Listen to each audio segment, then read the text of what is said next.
ఇప్పుడు చేయాలి ఆ టైంలో ఆమె చెప్పిన మాటలన్నీ వాస్తవమేనా సార్? కవిత చెప్పిన మాటలన్నీ కరెక్ట్. నార్మల్ శాసన మండలిలో ఆమె ఏడవడము ఏడవడం అన్నది ఏమి కష్టం వచ్చింది? ఏడుస్తారు దేనికి ఏడుపు? సహజంగా ఎవరికైనా వదులుకుంటున్నాం ఏడిపోతున్నాం అంటే ఆ సభ వదిలేస్తున్నాం అంటే ఎవరికైనా ఏడుపు వస్తుంది. చివరి రోజుల్లో నాకు సన్మానం చేశారు. చివరి రోజు డిప్యూటీ స్పీకర్ కాడ నేను పెట్టుకున్నాడు. అది నేను పెట్టుకోవాలి, నువ్వు ఎందుకు పెట్టుకుంటే అన్నా నువ్వు రేపు నుంచి రావంటే నాకు బాధిస్తుంది అన్నాడు. ఎవరు? మన Padmarao. Okay, kind hearted, soft, ఒక మనిషి, ఒక మంచి తెలిపన రాడు అంటే ఎప్పుడు తెలంగాణ గురించి మాట్లాడి విన్నారు కదా. అరే మా అన్న రావట్లేదని ఆయన కళ్ళ నీళ్ళు పెట్టుకున్నాడు. పాపం నాకు రాలే నీళ్ళు, ఆయనకు వచ్చినాయి. అట్లా ఎమోషనల్ కావడం అన్నది సహజంగా లేడీస్కి ఎక్కువ ఉంటుంది మనకంటే. ఆమె ఎమోషనల్ అయి ఉండొచ్చు, కాదని తప్పు పట్టడానికి వీలే లేదు ఆ విషయంలో. కానీ బట్ అది చెప్పిన వాస్తవాలు కదా. అవినీతి జరిగిందని, తండ్రి పట్టించుకోలేదని, ఓ కోటరీ అని. ఈమెకు అన్యాయం జరిగింది మనకు తెలియదు.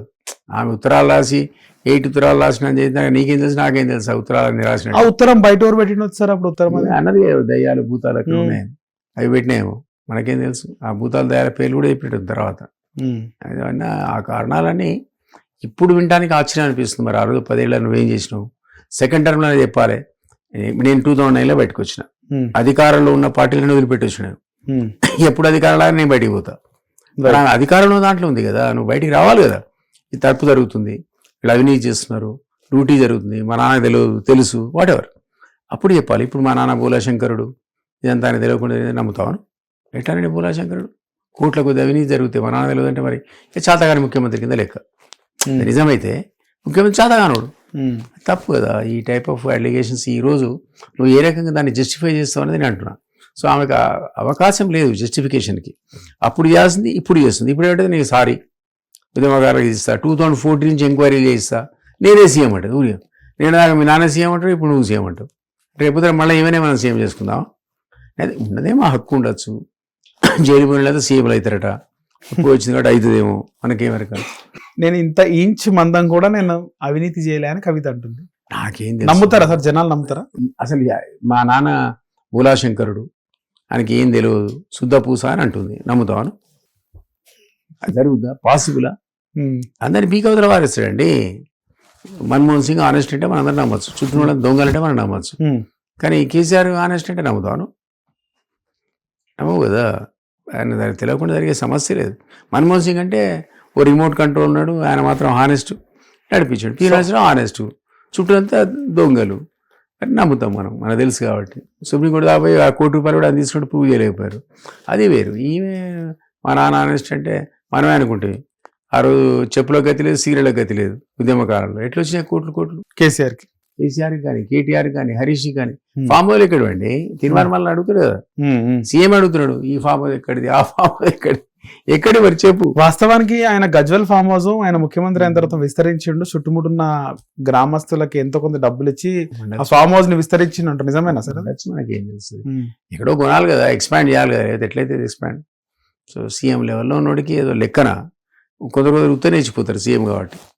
అవునా కదా? నీకు ప్రసన్నం చేసుకునేందుకు ఇప్పుడు నీకు 50 ఎకరాలు ఉంది, సరే 10 ఎకరాలు తీసుకుంటే మీకు ఇస్తున్నా అంటే సీఎం పక్కకుంటే వాడు 40 ఎకరాలు ఇట్లా అయిపోయా రేటు. పక్కకు హరీష్ ఉంది, సీఎం ఉందంటే వాడు రోడ్ వేసే వేరే పొటెన్షియల్ క్రియేట్ చేసే లైట్లు వేసే సీఎం దానికోసం. నీ డెవలప్మెంట్, నీ పక్కన నీ ఎకరాలు దేవుడు దానికంటే 100 రెట్లు వస్తాయి నీకు పైసలు. సో అట్లా ఒక ప్లానింగ్లో ఉంటుంది. బట్ అన్ని 100 ఎకరాలు వాళ్ళు మనకేం తెలుసు, డ్రోన్లు ఎగరేసి మరి సినిమాలు చూపించాడు మనకు రేవంత్ రెడ్డి. సో అవన్నీ ఎక్కడివి? అంతకుముందు ఉద్యమం అప్పుడు లేవు కదా. సో సహజంగా ప్రజలు అడుగుతారు కదా ఎక్కడివి నీ కానీ. సో అవినీతి విషయంలో ఆ అమ్మాయి చెప్పేది 100% కరెక్టు. వాళ్ళ నాన్నకు తెలియదు అనడం 100% తప్పు. ఈమె అవినీతి చేసిందా చేయలేదంటే కామెంట్ చేయాలి, తెలియదు. ఆ అమ్మాయి చెప్తుంది, నువ్వు చెప్తుంది. ఆమె ఇట్లా ప్రమాణం చేసింది, పిల్లల మీద ప్రమాణం చేసింది, రూపాయి తెలియలేదేమో, మనకేం తెలుస్తుంది?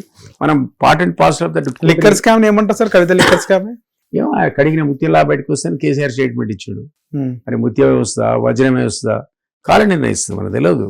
దాన్ని లాలో ఒక బేసిక్ ప్రిన్సిపల్ ఉంటుంది, ఎవరిని కూడా నువ్వు దొంగనడానికి వీల్లేదు. ఆ లా ఏముంటుందంటే నువ్వు నిర్దోషివే. ఈ ప్రభుత్వం ప్రాసిక్యూటర్ని ఏంటి అంటారు, నిరూపించాల్సింది ప్రభుత్వం యొక్క బాధ్యత. ప్రభుత్వం కనుక నేను దొంగ అని సగిన ఆధారాలని సమర్పించాలి. అప్పుడు జడ్జి చూసి ఓహో నువ్వు దొంగ అంటాడు. అప్పటిదాకా నువ్వు నిర్దోషివే. ఎంత ప్రాసిక్యూషన్ వేసి పోలీసులు నువ్వు దొంగన యాక్సెప్ట్ చేయదు న్యాయస్థానం. అట్లనే రేపు కవిత ఆమె ఇన్వెస్టిగేషన్ కంప్లీట్ అయ్యేంత వరకు ఆమెకు ఉందో లేదో నువ్వు చెప్పలేవు వాటా. నేను ఓకే, కానీ కవిత మాట్లాడిన తీరు చూస్తుంటే నిజంగా కవిత అన్యాయానికి గురైందా అని చాలా మంది మాట్లాడుకుంటున్నారు పార్టీలో ఉన్నప్పుడు. ఇప్పుడు అనిపిస్తుంది అందరికి, ఏడుస్తుంది పాపం, చెప్తుంది నన్ను దూరం పెట్టిండ్రు, నన్ను ఏ నిర్ణయంలో భాగస్వామ్యం చేయలేదు, చుట్టూ కోటరీ మోపైంది, నన్ను కలవని కూడా కనిపిస్తలేరు. నిజమే కావచ్చు. మీరు ఎప్పుడైనా పోయినారా సార్ ఫామ్ హౌస్ లో? కానీ ముఖ్యమంత్రి అయిన తర్వాత ఆయన దగ్గర ఆయన తిట్లు తిని బయటికి పోయినాక నమస్కారం పెట్టి ఆయన ముఖం చూడలే, ఆయన కలవడం. అంటే ఆయన ఎంబడున్న వాళ్ళు రామ్మల్ నాయక్ గారు కానీ ఇటు చాలా మంది ఉన్నారు కదా, పోయింది. అంటే మీకు ఎప్పుడైనా మాట్లాడే అసలు ట్రై చేయలే. నాకేం అవసరం భయ్, ముఖ్యమంత్రి అయితే ఏంది, నాకు ప్రధానమంత్రి అయితే నా ఆత్మగౌరవం నాది. ఏమంటుంది ఆత్మగౌరవ పోరాటమే, నాకు ఆత్మగౌరవ పోరాటమే. I don't care. పోవాలనిపేదే ఎందుకు నీకు ఆ పదవి కోసమా? రేవంత్ రెడ్డి గారు కూడా కేర్ చేయలేడు, అధికారంలో కదా.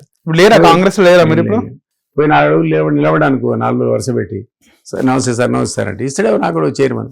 నువ్వు కేర్స్ అంటా నేను, నాకున్న లిబర్టీ కాంగ్రెస్ లో పోయినారు. మళ్ళీ ఎప్పుడు బయటకు వచ్చినారు మీరు? 1.5 year ఉన్నా. ఆయన 6 సార్లు కలిసిన, ప్రతిసారి నమస్తే అన్న పవర్ చేయగలిపితే లోపలి పోతే పిలవాడు. అంతే 6 times వెయిట్ చేసిన. పీర్ అని చెప్పురా నాయన అంటే చెప్తున్నా సార్ అంటే 2 hours మళ్ళీ. రేవంత్ రెడ్డి పిఎం మీద చాలా కంప్లైంట్ వచ్చినాయి సార్ గతంలో. జైపాల్ రెడ్డి గతంలో బాబుమోహన్ కూడా దీని గురించి చెప్పిండు, జైపాల్ రెడ్డి అంట. మీరు కూడా పోతే అపాయింట్మెంట్ జైపాల్ రెడ్డి నీ ఎంత ఉద్యమకారుని, 69 ఉద్యమంలో పార్టిసిపేట్ చేసిన, మలిదేశ ఉద్యమంలో పార్టీ చేసిన, ఫారెస్ట్ ఆఫీసర్ ఇంతమంది దగ్గర పిఎస్ చేసిన. మర్యాదగా లోపల పోయి చెప్పాలి. ఆల్రెడీ ఎవడు రానిచ్చింది అంటాడు, పిలవడి అంటాడు, మనకి ఛార్జ్ షీట్ ఇస్తా అంటాడు జైపాల్ రెడ్డి. ఛార్జ్ షీట్ ఇచ్చేది ఎందుకు సార్? ఎందుకు ఆ విధంగా? ఆ రూమ్ కట్ట రావద్దట, ఎక్స్ఎమ్మెల్యే ఎమ్మెల్యేలే రావాలట, పవర్ లోనే. ఆయన చెప్తేనే లోపల అపాయింట్మెంట్ ఉండొచ్చు. రేవంత్ రెడ్డి పరిస్థితి ఉంది. కానీ ఏదన్నా రేవంత్ రెడ్డి వాళ్ళ ఆదేశాలు ఇస్తేనే వాళ్ళు చేస్తారు కదా సార్. అంతే కానీ చెప్పుకుంటాడు, దిలీప్ అని వచ్చినట్టే మా ఉండని అంటుంటాడు. 6 సార్లు పోయినా అపాయింట్మెంట్ అయిపోతే నేను ఏం చేయాలి, అందుకే వదిలేసిన తిక్కలేసి బయటకు వచ్చేసినారు. అంతే. ఇంకా మీ గురించి ఒకటి రీసెంట్ గా రాష్ట్రీయ లోక్దళ్ బాధ్యతలు తీసుకున్నారు అంట. అవును, 100,00,000 మంది సైనికులని యువతిని తయారు చేస్తారంట. దానికోసం రిటైర్డ్ ఆర్మీ ఆఫీసర్లను కూడా తీసుకున్నారంట. ఎందుకు వాళ్ళని తీసుకున్నారు సార్? నా ఉద్దేశం ఏంటంటే 1,00,000 సైన్యాన్ని తయారు చేయాలి. ఓకే, ఏం చేద్దామని లక్ష్యం ఏంది? వీళ్ళకి ఉద్యోగాలు ఇవ్వాలి.